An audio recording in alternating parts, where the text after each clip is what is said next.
set. Go ahead, Coach. Happy Thanksgiving, everybody.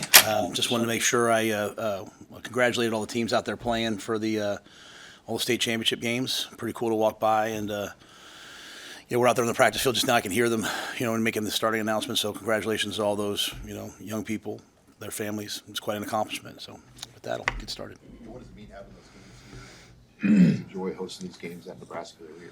I think it's great. I think what you want is you want all the young people across the state to grow up someday dreaming of, playing here, playing in Memorial Stadium, whether it's in the state championship or eventually here with us. So, I think one of our jobs is to nurture football, whether it's clinics that we do, youth camps that we do, hosting high school games, hosting all the, smaller schools and colleges in the state. They come over to us and visit us, watch practice. We want to be a place that supports football.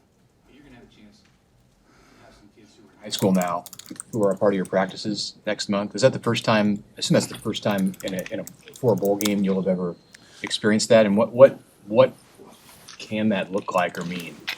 Yeah, and I think we'll have to wait and see where we're going and when we are in terms of like dates that they graduate high school and all that. So it's my first time doing it. I haven't had that before. I think it's great just in the acclimation process. We want guys to understand sort of the standards that we have in terms of everything from being on time to how we practice. And I think them getting a chance to get here early and be a part of it would be great if it turns out right with the timing of graduation and all that. What's the challenge of a short week? And I know you guys had a flu bug going through last week. Or you feel like you're over that? Yeah, we had both flu and strep throat last week, so it was really kind of all hands on deck by our medical staff. We still have some guys. We had a couple guys that tapped out today. Not tapped out, like tapped out in the bad way, like we're out because of strep throat.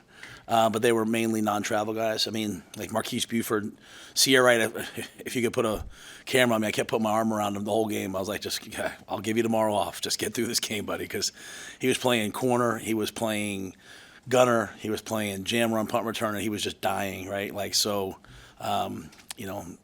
obviously him and Marquise Buford got back, but they were just not feeling great. So I think we're much healthier this week. The challenge of a short week, obviously, is just kind of, you lose a day. So, today we went out there, we practiced like it was a Tuesday. Tomorrow we'll practice like it's a Wednesday. Typically, I don't do that, but because of also the Thanksgiving component of this and some of the things that we'll do later in the week, we'll treat it this morning like Tuesday. How much, given that you now have that bowl in place, how much hungry do you sense your team is to now go get another thing and win another game against Iowa? I sure hope they are. I mean, honestly, Sam, we didn't even have a team. We haven't even had a team meeting since the game. Like, we walked in today and it was 8:00 Iowa special teams. There's just no time for, hey, great job, da da da da. There's just no time for it, right? Like, so this is such a condensed week versus a really difficult opponent to prepare for that we just jumped right in. I think the thing that you saw, coming out of the game, like a lot of the guys were in the building yesterday. They know that they can do it. It's kind of like they know they're capable of it. So, let's continue to do it. That's the expectation now. What was once possible is now, okay, it's not just, hey, it's possible. Now we can do it. So let's do it. And this is an excellent team we're facing, so we have to do it at a high level. Is it even more pronounced offensively with like a 44-point, 473-yard output? Yeah. Yeah, I think, and I think, like I said, like the lessons of the game are the lessons of the season, right? Like we fumbled the ball on the 20-yard line. If we do that against Iowa, who's plus 11, we're not going to win. So while people, I think Dana's done an amazing job. Let me start there. But I think if you say like, oh, it's the play call, you hear Dana on the headset the whole time. He's just talking about execution. Like the guys who practiced the best on Thursday last week played. Some guys had some false starts and some mistakes on Thursday. He's like, he's out. 13, you're in. Let's go. So IGC got a chance to play, and he made a play in the game. So there's a real focus on execution. And when the guys execute the play calls, and so I think that was the message to the guys, like, hey, if you execute and practice at a high level, you're going to have an opportunity to play in the game, and then when you get in the game, make the most of it. And so when we had penalties, we didn't score on those drives. When we when we snap the ball on third down, we're going on 2 and we snap it on 1, and all of a sudden the ball's in the quarterback's hands. There's nothing he can do. But when we just settled down and just played, then guys made the plays necessary to make. So it's kind of a blend of everything we've been trying to say to them all year coming to life. Like, hey, just go execute. I think the thing Dana's done a great job of is, like I said, he's cut things down to a degree, but also he's demanding that they execute if they want to get on the field. And that's kind of how we handle things on defense. And, I think it's kind of now played over to offense as well. He's cut things down. Just the amount of play, kind of like I said when I first got here, like he came in and said, hey, let's just scale back in terms of the amount that we're doing. We're still doing a lot, still doing a lot. And like I said, there's a couple times in that game where, he was trying to find the words because, he's had one language for, I don't know, 30 years. And now all of a sudden he has a completely different language. And so, Coach Glenn and Garrett and Sat did a great job of, I think, sometimes helping with the words in the middle of the game. But he has a picture of what he wants it to look like. And it's interesting for me. It's my first time being around there. It's very collaborative. Like, they sit in the room together for hours upon hours upon hours and put together a game plan together. So it's been really cool for me. I'm always trying to learn. It's good for me to learn from. How much better is Iowa's run offense this year compared to last year? What's challenging about it in general? Well, they've always been, to me, like when I first learned how to run outside zone, I go all the way back to learning from Rick Kaczynski, who I know coached here as well. He was a great D-line coach, but learning from him, learning from Coach Ferentz, that's how I first learned, the way that I've always taught the run game. So, they've always been the premier outside zone team, counter team in the country. I think Caleb Johnson's playing at an unbelievably high level. They've got a veteran offensive line. I think Coach Lester's brought in, they're doing a lot of what you see NFL teams doing. Like they're running the ball to the open side, then checking it versus any 4-week threat to zap to the front side. So a lot of us who've been in the NFL, it's kind of what we know, and they're doing it really, really well. And I don't want to underestimate. This back is fantastic. He makes people miss, and he can burst and go the distance. They've kind of done it 2 different ways. With Sullivan out there, because he was a running threat, they were doing it one way. With McNamara out there, it was a little bit different, and I think that's the mark of great coaches. Whatever quarterback's been out there, they've been able to do it. To stay in the same scheme, but whatever fits that quarterback. And then now, as we're not sure who the quarterback is, they've kind of had a hybrid model in between. So I think they're doing a really, really, really good job, and they've run some people off the field just by running the football down their throat. Now that the bowl game berth is secure, kind of building on what you're saying about being hungry, but do you just get the sense the guys are playing a little more free? And how was the attitude in terms of coming off a win? You've had coming off a win before. Was it any different today than it has been in the past after a win? Yeah, Sam said hungry. I didn't say that. I think our guys all. I don't think there's been a game where they weren't dying to win. I think, this is really hard. This has been hard, right? And it requires really tough people to do the stuff that we've been trying to do to kind of get over that hump, right? And when you lose to Indiana the way we did, then you come back against Ohio State, then you lose to Ohio State, then you come back against UCLA, then you lose to UCLA, and then I make some changes, then you lose to USC. It's only reasonable that you would either lose your confidence or start to question things, right? Why are we working so hard if we're not getting the result that we want? And maybe we should be doing this.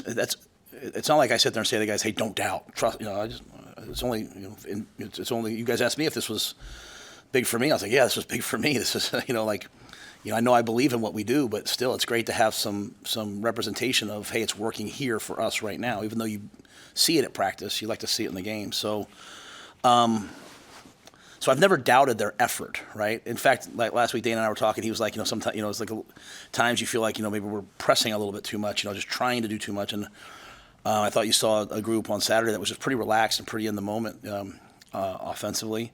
So I know how much the Iowa game means to our guys. We sat there last year. I loved that group last year, and walking off the field after losing on the way we lost. Right, we pick the ball off, we get a holding call, we throw a pick.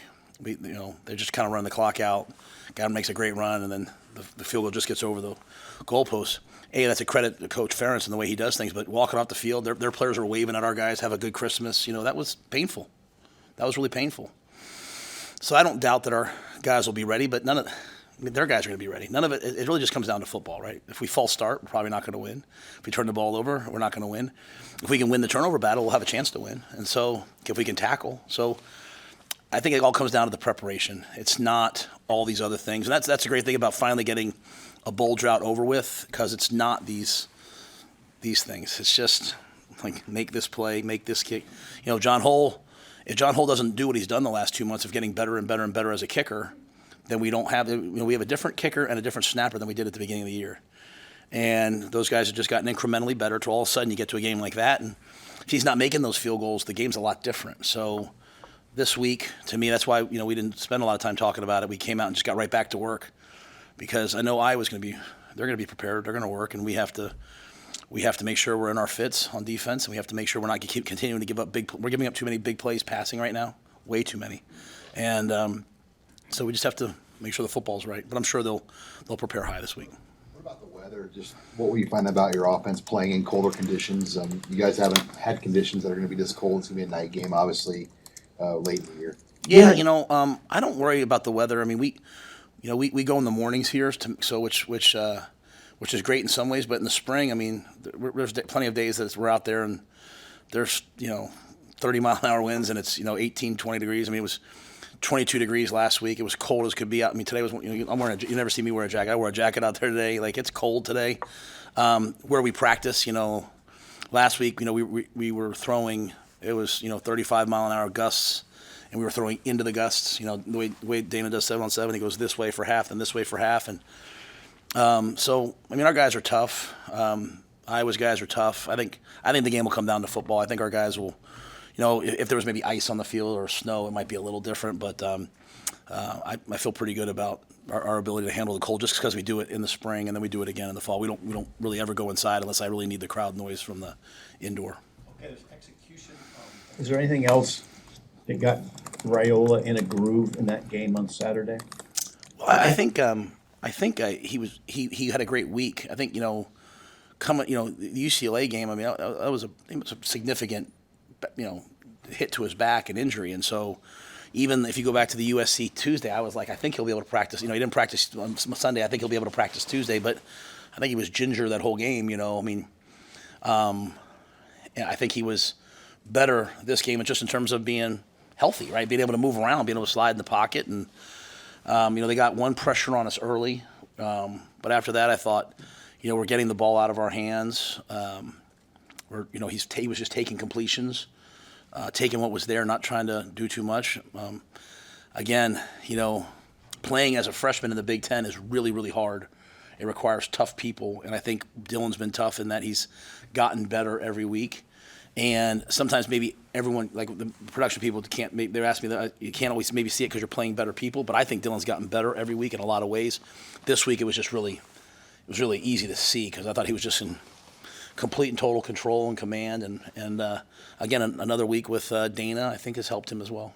And that ability to get past the doubt that you talked about that the guys are naturally going to have, how important and how heavily did the seniors impact, weigh or factor in the whole locker room not getting weighed down by that? Yeah, I think whether you doubt something's going to work or not, it really comes down to whether you go out and do the work or not. You know what I mean? So it's like, okay, I don't know if this is going to work, but I'm going to do it anyway, or I'm sure this is going to work, but I'm going to do it anyway. Like, it all comes down to, at the end of the day, your work output. Like, if you're going out there every day and you're working on the execution of a play, if you're working on the execution of a special teams, if you're working on your craft, I personally believe, like, I haven't had very many great players who've played for me who haven't actually had this great period where they almost like quit football, or they like, you know what I'm saying? Like, everyone's career doesn't go like this. Like, you have to go through these ups and downs and hit this point where you're like, man, I don't, I'm not Matt Ioannidis, Hassan Reddick, all of them came in my office and said, man, I think I'm going to transfer, coach. I don't think I'm going to,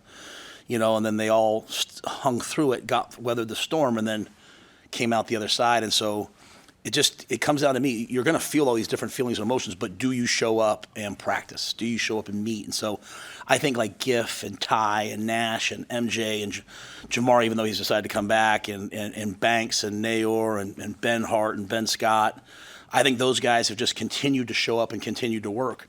So whereas they might doubt, or they might feel all the doubt or hear all the doubt, they've just continued to do the work. And the ones who haven't played as much. The ones who have continue to play. Buschini, all those guys. And then all of a sudden one day wakes up and you score 44 points, or you beat Wisconsin for the first time in however many years, or you kick a bunch of field goals, and it's like, okay, now I believe. It's really hard to believe. It's blind faith, right? It's hard to believe when it hasn't worked. And so when it finally works, and it worked for a game, when it finally works, it's like, all right. But they did the work anyway, and I think that's the biggest message I have to the guys is like, no matter whether you believe in it or don't believe in it, just show up and work, and you'll find out in the long run. And so I'm proud of those guys. They've really pushed, I think, the thing through. In the last game, Kircher and Lindenmeyer played a lot. Fedoni did not. Was that an injury-related issue, or was that just Holgerson's preference? No, I think that was just Dana getting in the game and just going with those other guys. I think that was just coach's decision. What did you like about how Nate played? They Played a lot. Yeah, well, I mean, Nate's an excellent player. He's unselfish. He doesn't complain about his touches or whether he just, if you ask him to do something, Nate does it. Very steady. And so when he had a chance to catch the ball, I mean, both times he caught the ball, I mean, it's he had a great run after the catch. And then I think Luke Lindenmeyer, you talk about a guy since the bye week, since Dana showed up, who to me has like put his foot on the gas and accelerated. Like in practice, I mean, he's trying to put people on their backs. He's trying to finish blocks. And those guys are just really dependable guys. They execute at a high level, and they earned a chance to play. I mean, Thomas is the same way. Thomas has all the ability to make every play. He's made some huge plays down the field. He's got a ton of talent. He's had a bunch of injuries. He's a lot like a lot of the guys I'm talking about. It's his second year playing, really. So forget, the hardest thing in the world is to come in with a bunch of accolades, right? Because everyone's always asking you, like, but he's second year playing, and I think Thomas, he had a great practice out there today. I think the thing with Dana is, like, I think a lot of people have said to me, like, they really enjoyed his press conference last week and just the bluntness of it. Well, the bluntness is followed up with, at every position, right? Like, you have to go out and execute, right? And the guys who practice the best and then get in the game and play, like Wood fumbled that ball, and Janirin didn't play quite as much afterwards. Janirin's not going to say much. He's just going to go out there and, okay, when you need me again, need me. And when they needed him, he went in and he did his job. So, I think Dana's brought a standard offensively that I'm not going to say we didn't have before. I just think he has the experience to kind of follow through on it in some ways that I think is maybe good for all of us to learn from. But Thomas, I'm sure, will have a great role in this game. And like I said, there's not many guys who can make plays down the field the way he can. Just kind of continue to work on him and all those guys. And again, I'm deferring a lot of this. Like, I don't tell Terrence who to play at nose tackle, and I'm not telling Dana and Sat who to play at tight end. I give my 2 cents. If there's something I really believe in, I'll step in. But I think it's really good that guys can go out and practice for what they want. Big plays in the secondary. I don't think Malcolm Hartzog played a lot in the second half. I know Blackhill got a lot of run there. Was that on-field related, or did he re-aggravate something there? No. I'm not sure the rep count of Malcolm in the second half. I thought, kind of Marquise was down a little bit, so Malcolm was kind of moving to safety and corner. But I think all those guys were just there was nothing like in terms of like, hey, pull them out or anything like that. I just think we just kind of rotated the guys as we went through because some guys got banged up and guys weren't feeling great. But Malcolm's out there today. He's practicing well. He should be ready to go. Hey, Coach. Coach, I'm sorry, guys.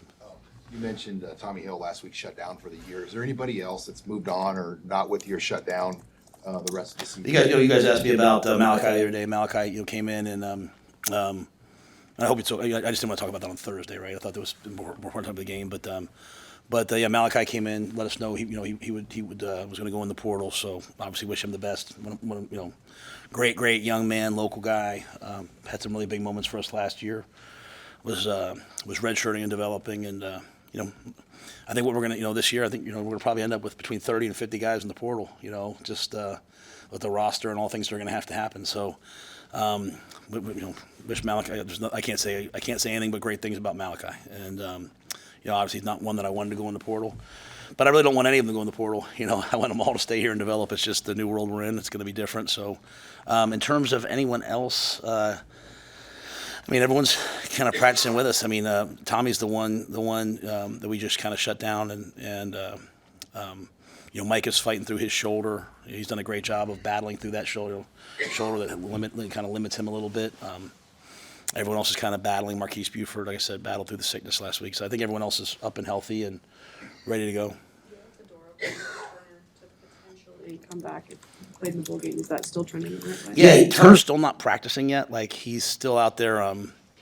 Turner's still out there doing the pit and rehab, and they're doing some on-field stuff with us. So once we get to bowl practice, I'm assuming Turner would be ready to go. I'm assuming Peters, Jake Peters, the young center, would be ready to practice some. So the bowl practice is going to be big for us for some of those guys who've been injured all year that are coming off of it. But Turner's still probably a couple weeks away. I don't want to overdo it on Holgerson, but is there anything, you haven't worked with him before, is there anything else you've learned just working with him, about the way he goes about things, anything? Yeah, he's just methodical. It's like, I always knew when we played my first year at Baylor, we were probably the worst team in the world. And one of our players got hurt on a punt return on their sideline. I went over their sideline, and he was ripping the ref because they made the call for us. And I was like, man, I didn't know you could say that to the ref. Like, I'm being too gentle with these guys. And I've always been out and seen Dane in different places and just kind of knew him as like, I went and sat in a clinic just to listen to him talk, right? So like when he was the OC at Oklahoma State or whatever. So I've always known him from afar, and like the Red Bull on the sidelines and all those things. And then, like I said, I got to spend a day with him a couple years ago, and me and Julie went to dinner, and I got to really get to know him. He's just really a thoughtful, insightful man. And then seeing him here, seeing his process here, it's you guys know the way I feel about Phil Snow. It's very much like Phil. It's, watching Tony, watching the way they work. Just very methodical. Dana comes in, he studies the opponent until he understands him, and then they get together, and it's just the rhythm of the way that he does things makes total sense to me. A lot of the guys on our staff, we didn't come up through like big organizations. Like we weren't we weren't some famous coach's son, or we weren't so like we kind of nickeled and dimed our way up to like Albright College, and then a GA here, a GA there, and so I was never able to be under a great offensive system. Then I had a chance to go to the Giants. I worked for Kevin Gilbride, who's one of the great offensive coordinators in NFL history, and he had some run and shoot things, and I loved them, and so I kind of got a chance. But this for me, this is a chance. And Dana's we're not running the air raid. He doesn't even coach the air raid anymore. Like that was just what he came up in. But to me, just seeing the way that he processes things, it's like so close to what we were doing. It's just a little bit better. It's just a little bit more simplified. So I think whether it's Sat or Glenn or Garrett or Donnie or EJ or any other coaches on our offense, they're really benefiting from watching the way the process plays out. And it's from the way they watch tape to the way that they script to the way that they attach plays to the script to the way that they do their walkthrough pre-practice to the way they do routes on air. It's all these things that I've had offensive coaches wanted to do, but it never made complete and total sense to me till I worked with Dana, and now it makes sense to me. So, if I coach with Dana for one more week, or if we coach together for the next 10 years, I'll be a better coach as a result. And bringing in Tony after being with Phil, I had one defensive coordinator for my entire whatever that's been 10, 11 years as a head coach. Tony had a completely different process, and it was really, really cool for me to see and interesting for me to see and learn from. And so this has been great. Normally you have kind of like, hey, this is our way, and it's been interesting. And then I just think that incremental process, like you look at what Ed's done. Think about, like I said after the game, think where we were at Purdue and Rutgers. We couldn't even get a punt off. And think about where we are now. Not that was okay, but I'm just saying to be punting balls out at the 4 and having big kickoff returns, and Ed's, instead of just blowing everything up, Ed's just gotten a little bit better and gotten the guys to get a little bit better. So I don't know if I'm answering your question. I'm going to say it's helped me and it's really taught me a lot. What have you seen in terms of the progression on special teams, and how important will that be Friday with a team like Iowa that field position so important? Yeah, I think like I said, I've really studied Coach Ferentz, and I have so much respect for what he's done. And from the fact, he'll take the ball. A lot of guys will defer. He'll take the ball to have the win in the fourth quarter, and the way that they'll play field position, the way that they'll punt the ball down. It's very much like when you're in the NFL playing all the Coach Belichick and all his coaches. You know, because when I was there, you'd play Joe Judge, you'd play those guys. It's really difficult, and they have a great punter. They have an elite returner. They've got great special teams, and it'll be a real challenge. It'll be a real challenge. And on a game like this, a Friday night in the cold, those things show up. And that's why they win the close games. They're very comfortable. You know, to me, like it's almost like for them, like the game doesn't even start till the second half begins. It's like they're very comfortable playing in a close game, and they know who they are. And I really enjoyed watching that from them. So, you know, Brian's been really punting the ball well. We've been more consistent in terms of catching punts and not letting balls roll down and having us in bad field position. You know, we had some 2 returners out there last week to try to get Jacory loose. So we'll try to have our best plan possible. My only thing to the coaches is like, hey, do whatever you guys want. Just make sure it's something we can execute. Let's not go out there and try to solve the world with a pencil. Let's let our guys go out and execute. And so, you know, whether it's Carter Nelson running down a kickoff and tackle him at the 20, you know, hopefully we can make some plays versus probably the premier special teams unit in the Big Ten. Just to be clear, are you 100% outside practice team? 100%? Is outside? I mean, if there was a day where if I can't stand the cold, I might say, hey, let's go inside. Like, and there's been some times, like I said, like the week of was it Ohio State, or maybe Ohio State. I put the offense in that week, or UCLA. I can't remember because I wanted them to have blistering crowd noise because it's so loud in the Hawks. But in general, when the grass fields are workable, we never go inside. They might be inside a little bit for like individual drills, so we don't cut up the grass. But like our team periods are all outside. I'm not, you know, as you guys know, I'm not a huge fan of turf. There's some turf companies, you know. We had Hellas Turf when I was at Baylor, and I liked their turf, so I'd go out a little more. But we're outside as, you know, 95% of the time we're doing something. I think Dowdell's third touchdown that he'd like to get a run or a leak out. You think he's got the hands for it? Trust me, my phone's been blowing up from Ty talking about running the football. So I can promise you this: we might do it in practice, or we're not going to hand the ball to Ty Robinson anytime soon. So, Ty. Even those guys, it was funny. Like, normally you try something like that, and you're yelling for the defensive guys, and they run over their helmet. Like they were standing right next to us. Like they wanted to go out there. Him and Judy. Judy, I mean, you go back and look at this year because he's also been the fullback in our 22 sets. I mean, he's had some great blocks. So he's, you know, when we lost Barrett was a really good player for us, and we lost Barrett, Judy, and then Lindenmeyer now, but Ty also. They've all kind of filled that void. It's all Big Ten time, voting, things like that. Feel free to talk about anybody you like, but I would curious if you brag a little bit on Ty. There's 18 teams in the league. There's a million defensive linemen. But how good of a season do you feel like he's had within the context of your team? Yeah, Ty. Well, I mean, we're one of the better defenses in the Big Ten, right? And we're certainly one of the better run defenses in the Big Ten. And Ty's been dominant. I think he had 6, 7. I don't know how many sacks. 6 sacks. Is that what it is? I saw on the board before the game it said he had 6 sacks before the game. As I was standing out there looking at so I don't know if he had one in the last game or not. But Ty, you know, Ty's been absolutely dominant, and he should be up for every accolade. He's someone that people should draft really high next year because he's the total package. I mean, he's as good a football player as there is. He's really athletic. He could bulk up. He could slim down. He can play 3 downs in the NFL, which means he should be first team All Big Ten here. He's on his way to going to medical school. When he's done, he's going to be a doctor. And his girlfriend Bryce is twice as cool as he is.